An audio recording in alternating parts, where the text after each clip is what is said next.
Hello students, today we are going to see these star marked exercise questions. What is the question? Draw a well labeled diagram. huh? नावांसहित आकृती काढा. Well labelled diagram किंवा figure draw करा आणि label म्हणजे नाव द्या. To show कशासाठी? To show different trajectories. Different म्हणजे वेगवेगळ्या, ट्रॅजेक्टरीज म्हणजे रस्ते, path followed by the satellite around the earth. अर्थच्या अराउंड फिरण्यासाठी वेगवेगळे पाथ तो फॉलो करू शकतो. कोण? सॅटेलाइट. त्याच्यासाठीच्या ट्रॅजेक्टरीज म्हणजे हे पाथच, हे ट्रॅजेक्टरीज आहेत सगळ्या. Depending upon the tangential projection speed. आणि हे पाथ कोणावर अवलंबून आहेत? डिपेंडिंग अपॉन म्हणजे अवलंबून असं नाही. कोणावर? The tangential projection speed. आता हा जो एरो दिसत आहे हा व्हेलॉसिटी आहे. टेंजेन्शियल म्हणजे काय? ह्या सर्कलला स्पर्शिका, स्पर्श करून जाणारी ला आपण टँजंट म्हणतो. टेंजेन्शियल प्रोजेक्शन म्हणजे त्याला प्रोजेक्ट करायचं आहे, फिरता करायचं आहे, प्रक्षेपित करायचं आहे.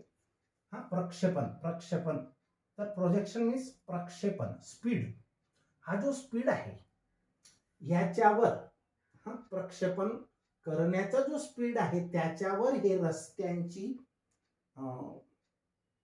पोझिशन डिपेंड राहणार आहे. म्हणजे कोणता रस्ता तो फॉलो करेल.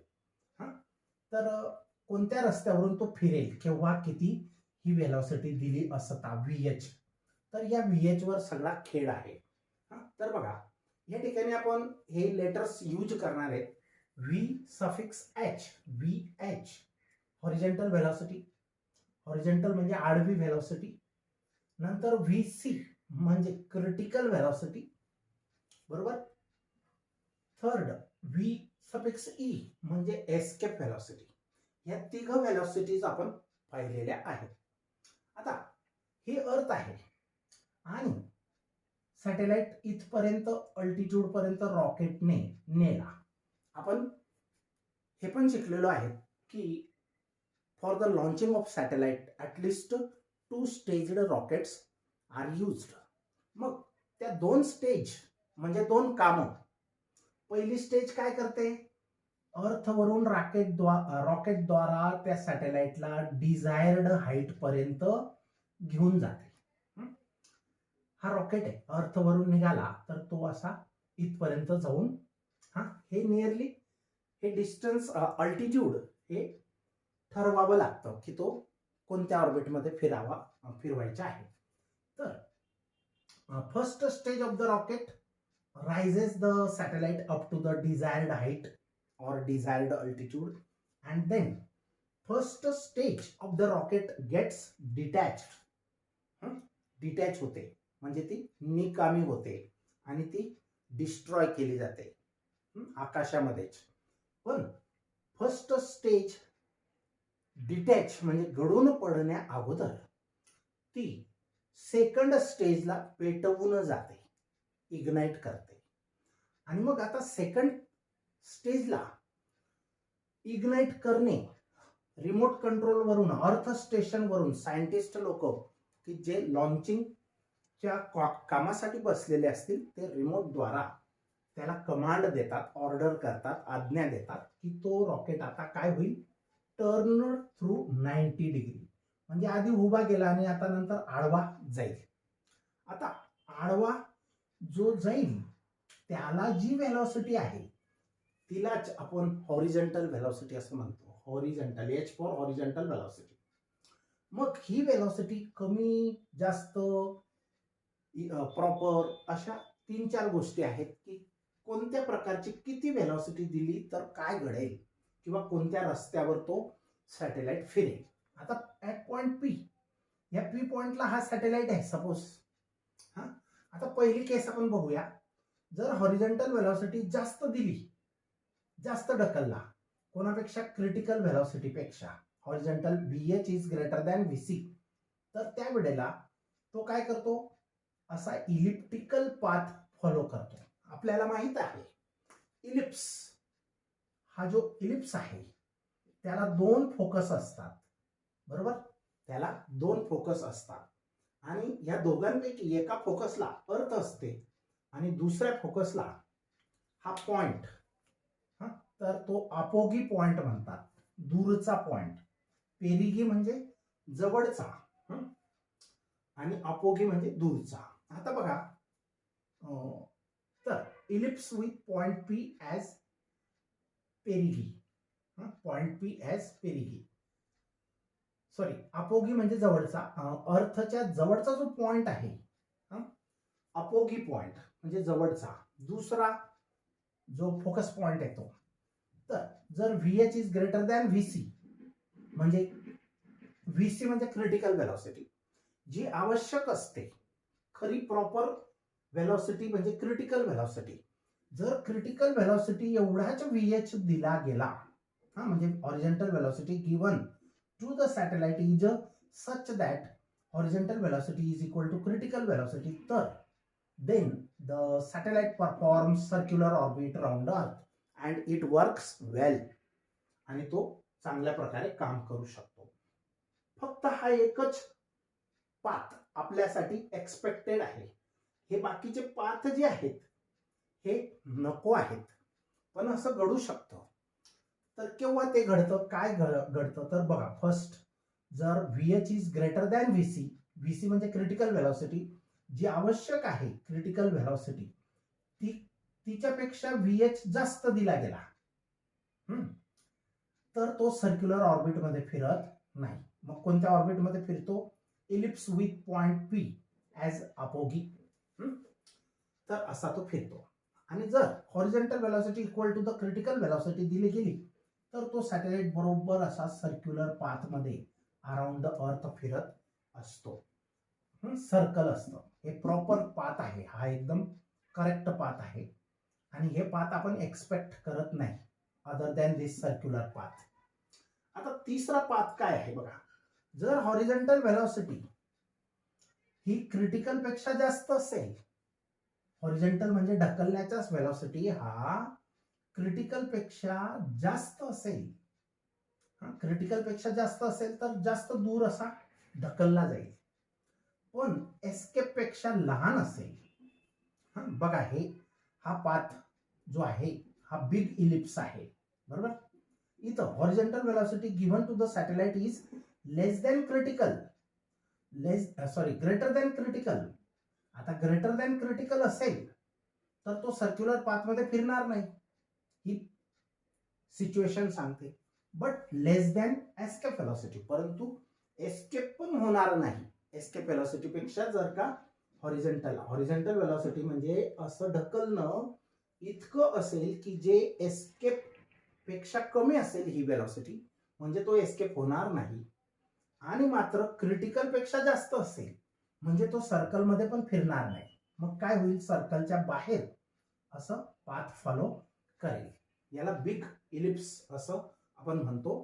किंवा हा जो इलिप्स आहे with point P as perigee, हा P पॉइंट दूर आहे, पेरिगीला आहे. त्याच्यानंतर हा 1, 2, 3 पाथ झाले आपले. चौथा पाथ बघा, जर VH is equal to V, म्हणजे हॉरिझॉन्टल वेलॉसिटी ही इतकी दिली गेली की एस्केप वेलॉसिटी इतकी दिली गेली, म्हणजे एस्केप चा अर्थ आपल्याला माहिती आहे सुटका करून घेणे. मग हा सॅटेलाइट काय होईल, सुटका करून घेईल, तो अर्थच्या ग्रॅव्हिटेशनल फील्डच्या बाहेर चालला जातो, हा पाथ. थर्ड नंबरचा, if VH is equal to V means the horizontal velocity given to the satellite is equal to the escape velocity, then the path followed by the satellite is a parabola. हा parabola आहे.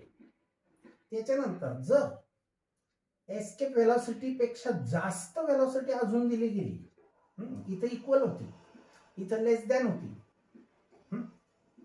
तर आता last path, पाचवा path बघा, जर horizontal velocity given to the satellite is greater than the escape velocity, escape पेक्षा पण greater असेल, आता एस्केपलाच तो सुटका करून घेतो, आणि त्याच्याही पेक्षा जास्त हॉरिझॉन्टल व्हेलॉसिटीने ढकललं गेलं तर तो हायपरबोला पाथ फॉलो करेल. आता इथं पॅराबोला आणि हायपरबोला आणि इलिप्स हे दोन पाथ इलिप्स आहेत. हा मिडल सर्क्युलर आहे. हे दोघं पॅराबोला आणि हायपरबोला आहे. पॅराबोला म्हणजे थोडा जास्त बेंड आणि हा कमी बेंड आहे हायपरबोला. हायपरबोला. आता हा पॅराबोला आणि हा हायपरबोलिक पाथ आहे असा. तो कमी बेंड असतो असा. तर आता ह्या सगळ्या पाचही शक्यता आपण बघणार आहेत. तर बघा ह्याच फिगरवर हे क्वेश्चन आहे बघा. State the conditions for various possible orbits.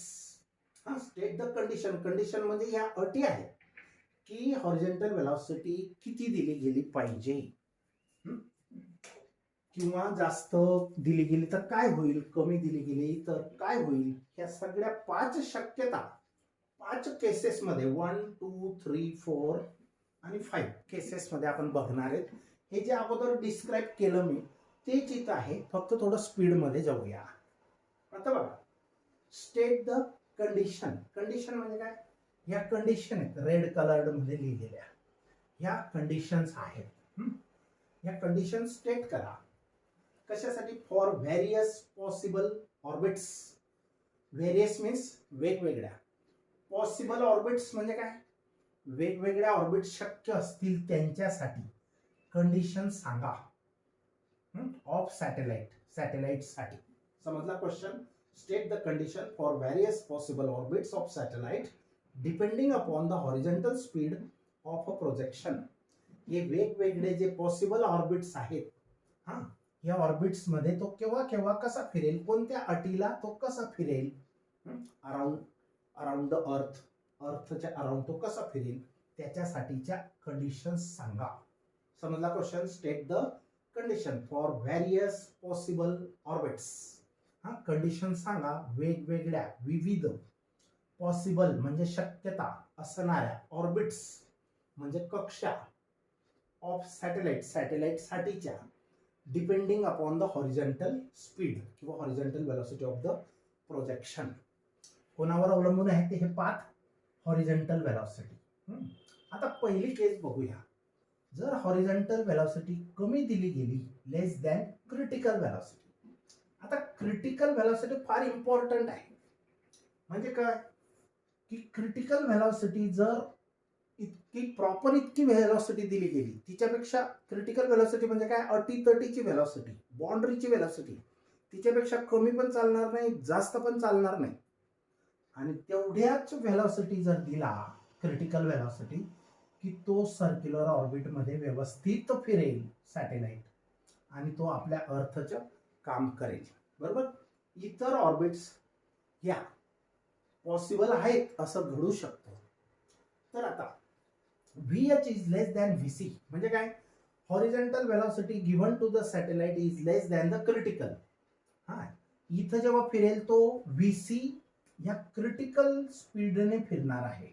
VC is the critical speed in circular path. पण त्याच्यापेक्षाही कमी व्हेलॉसिटी दिला गेला हॉरिझॉन्टल व्हेलॉसिटी तर काय होईल, क्रिटिकल व्हेलॉसिटी पेक्षा हॉरिझॉन्टल व्हेलॉसिटी कमी दिला, किंवा the horizontal velocity given to the satellite is less than the critical velocity. तर काय होईल, the orbit of the satellite is an ellipse. He orbit असेल फर्स्ट नंबर, केस नंबर फर्स्ट. तर the orbit of satellite is an ellipse with point of projection as apogee. Point of projection कसा असेल, अपोगी असेल. And अर्थ at one of the फोसाय. फोसाय म्हणजे हे दोन focus असतात इलिप्सला, आणि फोकसचं अनेक वचन प्लुरल फॉर्म आहे फोसाय. बरोबर? तर अँड अर्थ ॲट वन ऑफ द फोसाय. अर्थ कुठं असते ह्या इलिप्सच्या, की ह्या इलिप्सला इथं आणि इथं दोन फोकस पॉइंट आहेत असे. त्यापैकी कोणत्या तरी एका फोकसला अर्थ वसलेली असते. समजलं? The orbit of satellite is an ellipse. किंवा if the horizontal velocity given to the satellite is less than the required proper critical velocity, then the orbit of the satellite is an ellipse with point of projection as, हा point of projection आहे, project करणे म्हणजे प्रस्थापित करणे, प्रक्षेपित करणे, तर with point of projection as apogee. तर ही अर्थ आहे, हा इलिप्स आहे, इथे एक आणि इथे एक असे दोन फोकस पॉइंट असतील, तर त्यांना आपण फोसाय असं म्हणतो. Earth at one of the foci, one of the म्हणजे दोघांपैकी कुठं तरी एका ठिकाणी अर्थ असेल, एक तर इथं एक तर इथं, वन ऑफ द म्हणजे कोणत्या तरी एका ठिकाणी, वन ऑफ द फोसाय.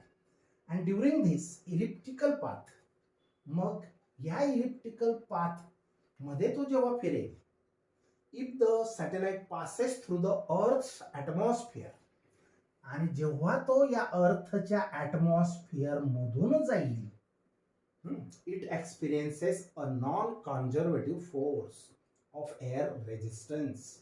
म्हणजे पृथ्वीच्या वातावरणाच्या मधून जर तो रस्ता गेला तर त्याला नॉन कॉन्झर्वेटिव्ह फोर्सचा अनुभव येतो सॅटेलाइटला. आता नॉन कॉन्झर्वेटिव्ह फोर्स म्हणजे काय आपण शिकलेलो, तर एअर रेजिस्टन्स म्हणजे हवेचा विरोध होतो त्याला जायला.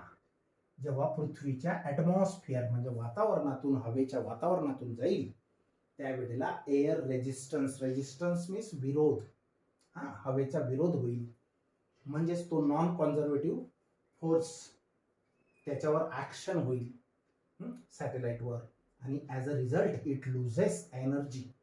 आणि परिणाम काय होईल, त्याच्यामध्ये जी एनर्जी दिली आपण ढकलण्याची स्पीडची, ती एनर्जी तो लॉस करेल, लूज करेल, and spirals down to the earth. आणि तो असा असा गोल गोल होत पृथ्वीवर पडून येईल. स्पायरल्स डाऊन टू द अर्थ म्हणजे पृथ्वीवर पडून येईल. आता बघा पहिली केस समजली. मग if the horizontal velocity given is less than the VC. एक मिनिट, इथं मिस्टेक झाली माझी. If horizontal velocity is less than VC पाहिजे होता, मिस्टेक झाली. If horizontal velocity is less than VC. आता व्हीसी म्हणजे क्रिटिकल वेलॉसिटी. क्रिटिकल वेलॉसिटी म्हणजे काय, सर्क्युलर पाथमध्ये आपल्याला त्याला फिरवायचा असेल तर किती वेलॉसिटी द्यावा लागतो, क्रिटिकल वेलॉसिटी द्यावा लागतो. आणि त्या क्रिटिकल पेक्षा पण कमी वेलॉसिटी, हॉरिझॉन्टल वेलॉसिटी जर दिली गेली तर तो असा इलिप्टिकल पाथ फॉलो करेल. आणि दुसरी गोष्ट, अर्थ ही त्या इलिप्सच्या वन ऑफ द फोसायला असेल. आणि दुसरी गोष्ट अजून, सॅटेलाइट जर अर्थच्या ॲटमॉस्फिअर मधून गेला, आता ह्या अर्थच्या अराउंड ॲटमॉस्फिअर असेल तर त्याला एअर रेजिस्टन्सच्या नॉन कॉन्झर्वेटिव्ह फोर्सचा अनुभव येईल, म्हणजे त्याची एनर्जी लूज होईल. अँड फायनली स्पायरल डाऊन म्हणजे असा स्प्रिंग सारखा गोल गोल फिरून तो पृथ्वीवर आदळेल किंवा पृथ्वीवर पडेल. स्पायरल्स डाऊन टू द अर्थ. समजलं. आता दुसरी केस, ही फर्स्ट केस समजली. दुसरी केस सोपी बघा. जर आपण सर्क्युलर ऑर्बिटमध्ये जेवढा स्पीड लागतो तेवढाच स्पीडने त्याला ढकललं, म्हणजे horizontal velocity given to the satellite is proper or equal to the required critical velocity. Critical velocity एवढाच जर त्याला स्पीड दिला तर मात्र तो व्यवस्थित फिरेल. बघा दुसरा रस्ता फार कामाचा आहे. The satellite moves in a stable circular orbit around the earth. आता सॅटेलाइट कसं फिरेल, सर्क्युलर ऑर्बिट मध्ये फिरेल. स्टेबल म्हणजे काय, तर आपल्याला त्याच्याशी आता कम्युनिकेशन करता येईल. सॅटेलाइट जर सर्क्युलर ऑर्बिट मध्ये असेल अर्थच्या अराउंड तर आपल्याला त्याच्याशी कम्युनिकेशन करता येईल, किंवा तो कम्युनिकेट साठी चांगला आहे आणि काम व्यवस्थित करेल.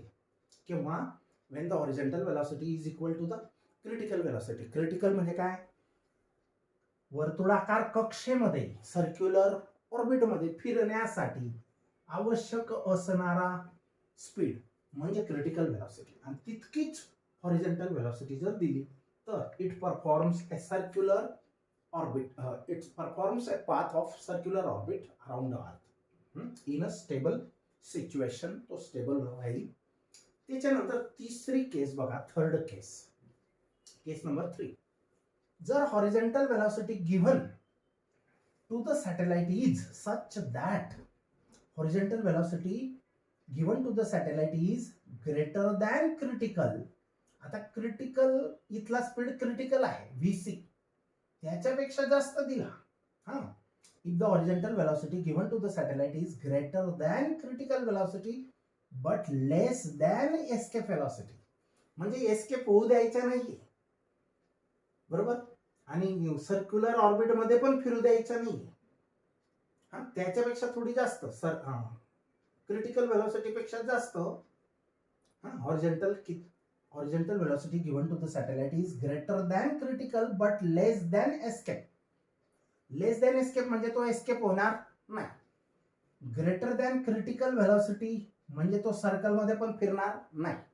मग झालं काय, कसा फिरेल, तर हा बिग इलिप्स आहे बघा, ellipse with point P as perigee. P हा त्या इलिप्सचा पेरिगी पॉइंट असेल. म्हणजे थर्ड केस बघा, if VH is greater than critical velocity, horizontal velocity is greater than critical but less than escape velocity, the satellite moves in an elliptical orbit round earth. Satellite कसा move होईल, elliptical orbit. पण आता हा जो ellipse आहे तो मोठा ellipse आहे पहिल्या इलिप्स पेक्षा, फर्स्ट केस पेक्षा. तर with the point of projection as a perigee. Point of projection त्या इलिप्स साठी कसा असेल, पेरिगी असेल. आता चौथी केस बघा, if horizontal velocity is equal to the escape velocity. Escape velocity म्हणजे काय, की सॅटेलाइट पृथ्वीच्या ग्रॅव्हिटेशनल अर्थमधून, ग्रॅव्हिटेशनल फील्डमधून कायमचा निसटून जाईल, एस्केप होईल. Escape velocity is the minimum velocity given to the satellite so that satellite can escapes into the space. तर असा जो velocity that is escape velocity, आणि तितकाच आपण हॉरिझॉन्टल वेलॉसिटी दिला एस्केप इतका. तर काय होईल, पॅराबोला. पाथ कोणता फॉलो करेल, तो पॅराबोलिक पाथ. पॅराबोलिक म्हणजे जास्त बेंड, आणि हायपरबोला म्हणजे थोडा हायपर म्हणजे वरती, पॅरा म्हणजे आतमध्ये. ओके, तर फोर्थ केस बघा, when the horizontal velocity given to the satellite is equal to the escape velocity, the satellite travels along parabolic path. कोणत्या रस्त्यावर तो फिरेल, पॅराबोलिक पाथ या रस्त्यावर किंवा पाथ फॉलो करेल. And never returns to the point of projection, आणि तो परत या ठिकाणी येण्याची शक्यता फार फार कमी, किंवा नेव्हर म्हणजे अजिबात येणारच नाही, कधीही येणार नाही. कुठं, at the point of projection असा फिरून. It's a speed will be zero at infinity, आणि तो दूर कुठंतरी जाऊन त्याच्या वेलॉसिटी झिरो होईल, ॲट इन्फिनिटी झिरो होईल, आणि तसाच तो अडकलेला राहील. तो खाली येणार नाही, कुठेही जाणार नाही, तिथंच तो अडकलेला राहील त्या स्पेसमध्ये. आता पाचवी केस बघा, VH ग्रेटर दॅन VE. आता तर सांगायलाच नको की एस्केप वेलॉसिटी पेक्षा हॉरिझॉन्टल वेलॉसिटी जास्त दिला गेला. इथे इक्वल होता तरी पण पॅराबोला होता, आणि तरी पण तो जर त्याला एवढा स्पीड दिला गेला, एस्केप वेलॉसिटी इक्वल किंवा एस्केप वेलॉसिटी एवढा हॉरिझॉन्टल वेलॉसिटी जर दिला गेला, तर तो पॅराबोलिक पाथ परफॉर्म करेल, फॉलो करेल, आणि it never returns to the point of projection and the speed of the satellite will be zero at infinity, आणि तो इन्फिनिटीला जाऊन तिथंच राहील, परत पृथ्वीकडे येणार नाही, किंवा पॉइंट ऑफ प्रोजेक्शनला सुद्धा येणार नाही. पाचवी केस, जर हॉरिझॉन्टल वेलॉसिटी हा ग्रेटर दॅन एस्केप असेल, म्हणजे गॅरंटीड एस्केप पेक्षा जास्त वेलॉसिटी दिला म्हणजे तो एस्केपच होणार आहे, बरोबर. एस्केप वेलॉसिटी पेक्षा जास्त वेलॉसिटी दिला तर तो कायमचा एस्केप होईल. तर बघा, the satellite escapes from gravitational influence of earth. Gravitational influence म्हणजे गुरुत्वीय प्रभाव जो अर्थचा आहे अट्रॅक्शन करण्याचा, कोणत्याही बॉडीला, त्या क्षेत्राच्या पलीकडे तो जाईल, ग्रॅव्हिटेशनल फील्डच्या बाहेर तो जाईल. The satellite escapes from the gravitational influence of Earth, traversing a hyperbolic path. आणि कोणता पाथ तो ट्रॅव्हर्स करेल, ट्रॅव्हर्स म्हणजे ट्रॅव्हल करेल किंवा ट्रेस करेल, तर हायपरबोलिक पाथ, हायपरबोला. समजलं मग? सिंपल आहे, 5 केसेस अशा लक्षात ठेवायच्या आणि हे एक्सप्लेनेशन आपण देऊ शकतो. ओके, आता पुढचा क्वेश्चन आहे very important. Define time period of a satellite. Time period म्हणजे काय? सॅटेलाइटला अर्थच्या अराउंड एक चक्कर इथून निघाला परत इथं यायला जो वेळ लागेल, that is time period of satellite. To take one complete revolution. Time taken by the satellite around Earth in a circular orbit around Earth is called as time period of satellite. आणि दुसरा question आहे बघा, obtain an expression for its period. आणि त्याच्या पिरियडसाठी म्हणजे T, capital T म्हणजे period साठी expression मिळवा. हे एक्सप्रेशन आपण मिळवणार आहे. आता बघा एकदम सिंपल आहे. अगोदरचा क्वेश्चन काय? Define time period of satellite. सॅटेलाइटची टाइम पिरियडची व्याख्या सांगा. डेफिनेशन बघा, the time taken by a satellite to complete one revolution. Time taken by a satellite, सॅटेलाइटने घेतलेला वेळ. Time taken by a satellite म्हणजे सॅटेलाइटने घेतलेला वेळ कशासाठी? To complete one revolution. Revolution म्हणजे एक परिक्रमा पूर्ण करण्यासाठी. Around earth is called its a period. त्या वेळेलाच म्हणतात सॅटेलाइटचा पिरियड. पिरियड म्हणजे एक चक्कर मारायला लागणारा वेळ, बरोबर? आता एक्सप्रेशन बघूया. Let small M be the mass of satellite, H be the altitude of satellite. This one is H is the altitude of the satellite. Small M is the mass of satellite. हे सॅटेलाइटचं mass small M आहे, बरोबर? Mass of the satellite. आणि H is the height किंवा altitude, height किंवा altitude of satellite. कुठून? From the surface of the earth, surface पासून satellite पर्यंतची हाईट एच. तर द स्मॉल आर म्हणजे ही रेडियस ऑफ ऑर्बिट आहे. या ऑर्बिटची रेडियस अर्थच्या सेंटर पासून मोजणार आपण. तर small R is nothing but capital R plus H. Capital R means radius of Earth and H is the height of satellite above the surface of Earth, that is small h. मग R plus H is the small r. Small r is the radius of the orbit. Orbit ची radius असेल, समजलं? thus आणि म्हणून small r is equal to R plus H is the radius of orbit. आता in one revolution, एक revolution म्हणजे एक चक्कर मध्ये डिस्टन्स ट्रेस्ड किंवा travelled bye the satellite is. एक चक्कर मध्ये तो किती डिस्टन्स ट्रॅव्हल करेल? एक चक्कर मध्ये in one revolution distance travelled or traced by satellite is equal to circumference of its circular orbit. या सर्क्युलर ऑर्बिटचा जो सर्कम्फरन्स आहे, सर्कम्फरन्स इतकं त्याने अंतर पार केलेलं असेल, कंप्लीट केलेलं असेल. सर्कम्फरन्स म्हणजे काय? परिघ. त्या ऑर्बिटच्या, सर्क्युलर ऑर्बिटच्या परिघ किंवा सर्कम्फरन्स इतकं त्याने डिस्टन्स ट्रॅव्हल्ड केलेलं असेल. समजलं? मग in one revolution the satellite will complete or can trace the distance equal to the circumference of the circular orbit.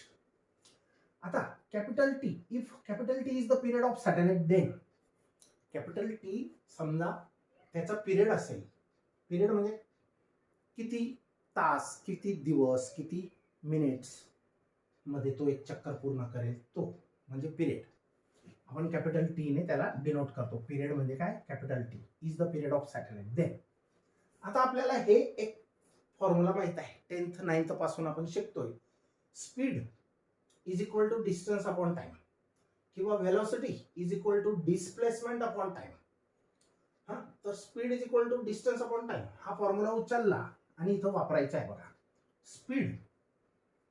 पण हा स्पीड जो आहे या सॅटेलाइटच्या सर्क्युलर ऑर्बिट मध्ये, तो कोणत्या स्पीड मध्ये फिरत असतो? सर्क्युलर ऑर्बिट अराउंड अर्थ critical speed.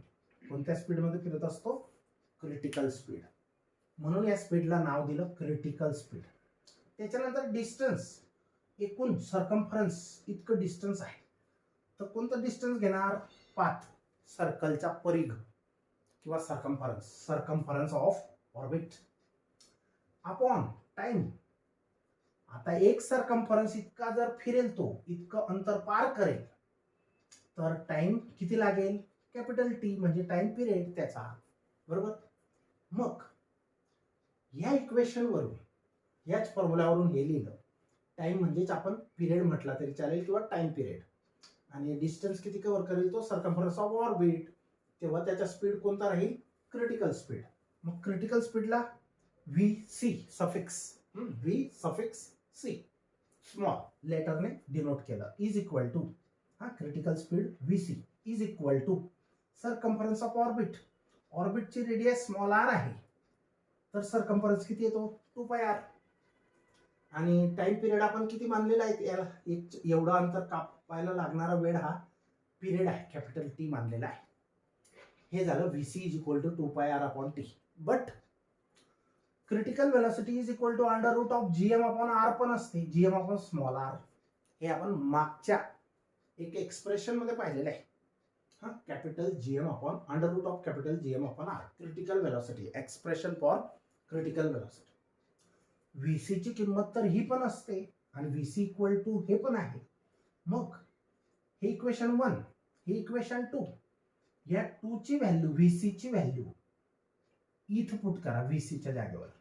Substituting 2 equation 2 in equation 1.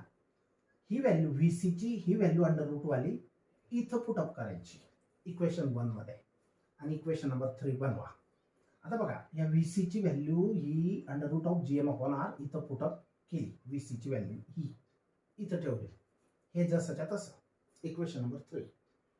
आता काय करायचं? रूट मोकळं करायचे आपल्याला. का? कारण टी साठी आपल्याला बघायचं आहे ना एक्सप्रेशन. तर taking squares on both sides of equation number 3 किंवा squaring equation 3 on both sides. मग रूटला कॅन्सल करायचं असेल, काढायचं असेल, तर काय करावं लागतं? स्क्वेअरिंग. कारण root into root, root cancel. बरोबर.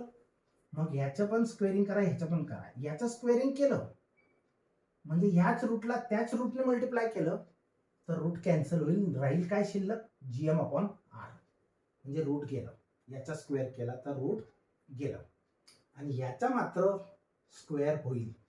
2 चा स्क्वेअर 4, पायचा स्क्वेअर पाय स्क्वेअर, आर चा स्क्वेअर आर स्क्वेअर. आर म्हणजे रेडियस ऑफ द ऑर्बिट आणि टीचा पण स्क्वेअर टी स्क्वेअर. आता टी स्क्वेअरला एका बाजूला आणा आणि बाकी सर्व दुसऱ्या बाजूला घेऊन जा. हा टी स्क्वेअर लेफ्ट साइडला आणला, मग हा GM अपॉन आर उलट करून तिकडे मल्टिप्लाय होईल. म्हणजे आर आता डिवाइड आहे ते तिकडे मल्टिप्लाय होईल, म्हणजे आर क्यूब होईल. 4π स्क्वेअर जसाच्या तसा, फक्त आर मध्ये एक या आर ची वाढ होईल आणि हा GM डिवाइडला जाईल आणि हा टी स्क्वेअर इकडे आणला लेफ्ट साइडला. मग T square is equal to आपल्याला काय मिळालं याच्यापासून? T square is equal to 4π square आणि आरचा स्क्वेअरचा क्यूब झाला फक्त, बस. आणि GM खाली आलेला आहे. बरोबर. T square is equal to this, equation number 4. आता या इक्वेशन मध्ये 4πGM, M म्हणजे काय? Mass of the earth. Capital M म्हणजे मास ऑफ द अर्थ आणि स्मॉल m म्हणजे मास ऑफ द सॅटेलाइट. आता हे सगळं कॉन्स्टंट आहे. कोणतं कॉन्स्टंट आहे?